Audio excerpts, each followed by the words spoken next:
Break के बाद खुशामदीद। नाज़रीन कहते हैं जब मुसीबत आती है तो अकेले नहीं आती, जब भी इंसान एक मुश्किल में फंसता है तो दूसरी मुश्किल सर पर आन पड़ती है।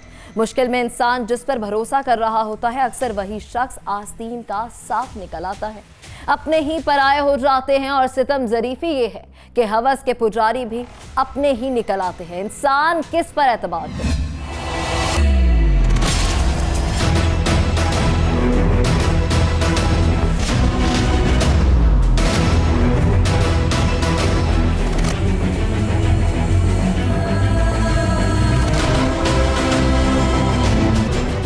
फिरोजवाला के इलाके में चचा ही हवस का पुजारी निकला। शोहर से नाराज होकर मैके जाने वाली खातून को चचा ने सुलह के बहाने अगवा करके हवस का निशाना बना डाला। संगदिली की इंतहा है। शर्मनाक सच्चाइयों के साथ एक ऐसी कहानी जो आपको चौंका देगी। मुतासरा खातून ने अपनी जुबानी सुनाई कौन सी दास्तान। मैं इनसे नाराज होकर मायके गई हुई थी, तो वो उधर आए हुए थे। तो उधर आए, उन्होंने बोला कि इनकी तबीयत खराब है, तो पापा ने भेज दिया जाओ।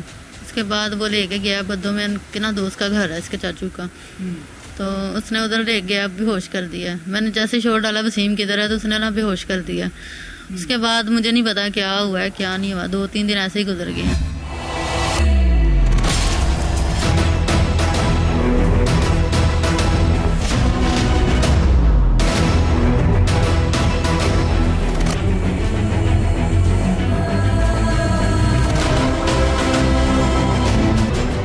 उसके बाद 2-3 दिन बाद वो ले गया, उसने अबॉर्शन करवाया मेरा। ये मैं प्रेग्नेंट थी, उसने अबॉर्शन करवाया। उसके बाद वो उसी दिन होटल में छोड़ दिया उसने मुझे।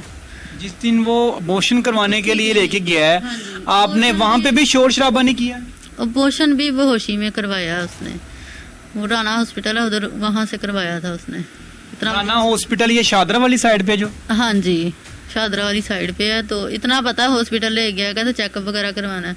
जब मुझे होश आया तो मेरी तबीयत बहुत ज़्यादा ख़राब थी। आप नीम बेहोशी की हालत में थी? हाँ जी, मुझे नहीं पता क्या हुआ है, कैसे हुआ है, मुझे नहीं पता लगा ये।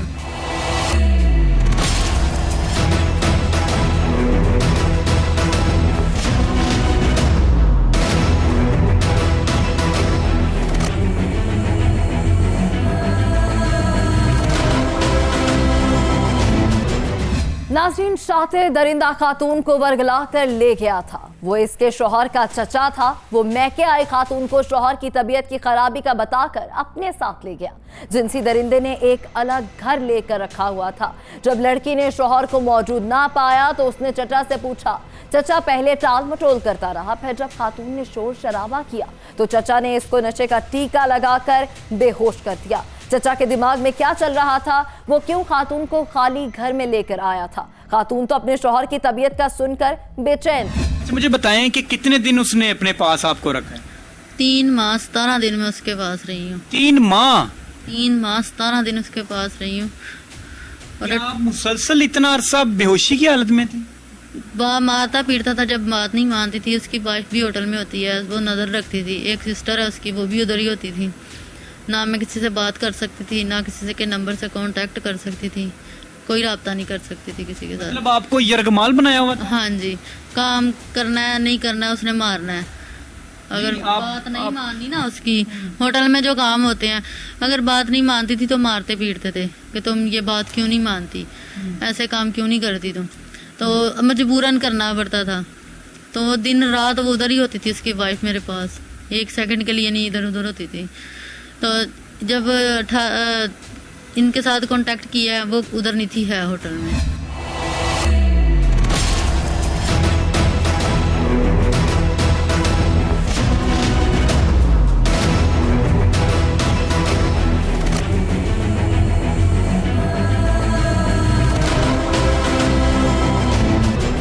संगदिल मुलजिम की बीवी भी इस केस में मुलव्विस है। वो खातून पर नजर रखती थी। चचा ने भतीजे की बीवी को 3 माह से भी ज़ायद अरसा तक यरगमाल बनाकर रखा था। संगदिल मुलजिम खातून पर तशद्दुद करता था। वो हामिला थी और उसको बेहोशी की हालत में अस्पताल ले जाकर अबॉर्शन करा दिया गया। आखिर चचा क्या चाहता था? क्यों वो अपने ही भतीजे की बीवी पर जुल्म ढा रहा था?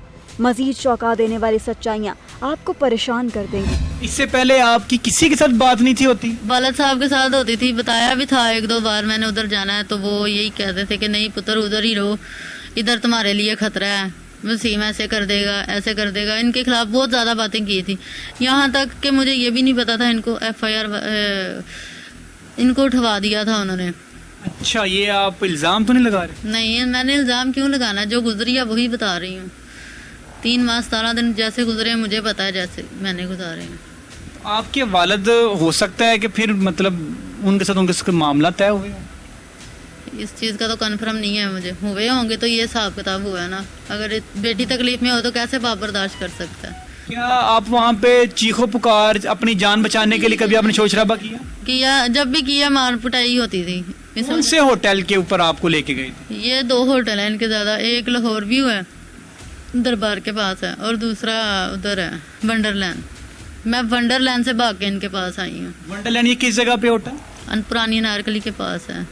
तो जब आपको ये लास्ट टाइम लेके गया तो आपके वालिद ने इसे यही कह के भेज दिया कि ठीक है आपके हस्बैंड की तबीयत? ने ऐसे हाथ जोड़ के बोला है, ये जो कहता है तुम वैसा करते रहना, और उसको भी बोला कि जो तू कहेगा वो ये करेगी। मुझे बताएं कि आपके वालिद को ये इल्म था पहले भेजने से पहले ही? तभी तो वो मैं गई हूँ ना, मैंने उनको बताया कि मेरे साथ ऐसे ऐसे हो रहा है। उन्होंने हाथ जोड़ लिए मेरे कि तुम जाओ, कुछ नहीं होता, ये जो जैसा कहता है वैसे करते रहो।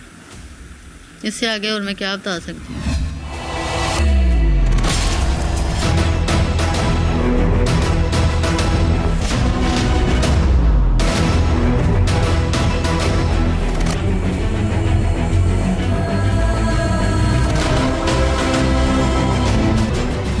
नाज़रीन, संगदिल चचा ने खातून को होटल में जबरदस्ती जिस्म फरोशी में मुलविस किया, उसको बेचा गया। खातून को जब मौका मिला तो उसने अपने बाप को सारी रुदात सुनाई थी। लालच में अंधे बाप ने बेटी को इसी मुलजिम के पास रहने का कहा। बाप ने बेटी को बचाने की कोशिश नहीं की। आपने अभी तक क्या मतलब उसके खिलाफ एक्शन लिया? FIR दी है। आज 20-25 दिन हो गए हैं, रोज थाने जाती हूँ, रोज थाने से वापस आ जाती हूँ।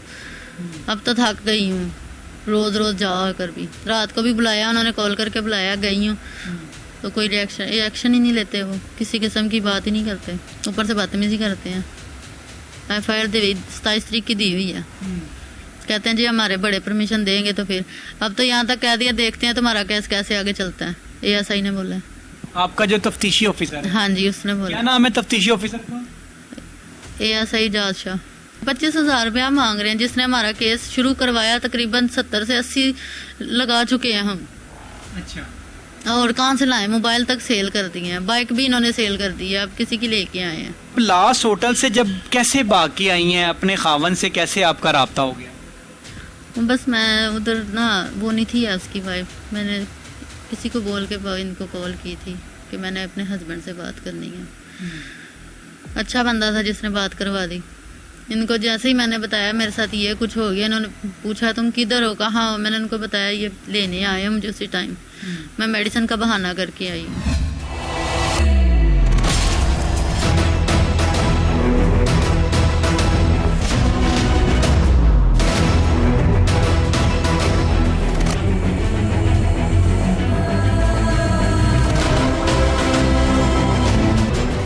नाज़रीन, जुल्म की इंतहा है, शर्मनाक सच्चाइयां हैं। खातून का हमल जाया करवाकर उसको जिनसी और जिस्मानी तशद्दुद का निशाना बनाया जाता रहा। इसके अपनों ने भी इसकी मदद ना की। इसको होटल्स में जिस्म फरोशी पर मजबूर किया गया। पुलिस अभी तक मुल्जिमान को गिरफ्तार नहीं कर पा रही है। पुलिस मुल्जिमान का साथ दे रही है। लड़की पुलिस थाने के चक्कर लगा लगा कर थक चुकी है, मगर कोई सुनवाई नहीं हो रही। आखिर पुलिस हुकाम क्यों अपने अमले का चेक एंड बैलेंस नहीं रखते? क्यों जराइम बढ़ते जा रहे हैं? क्यों जिस्म फरोशी को कंट्रोल नहीं किया जा रहा? खुदारा जिस्म फरोशी को कंट्रोल करें ताकि खवातीन महफूज रहें। यहाँ वक्त है ब्रेक का। Stay with us.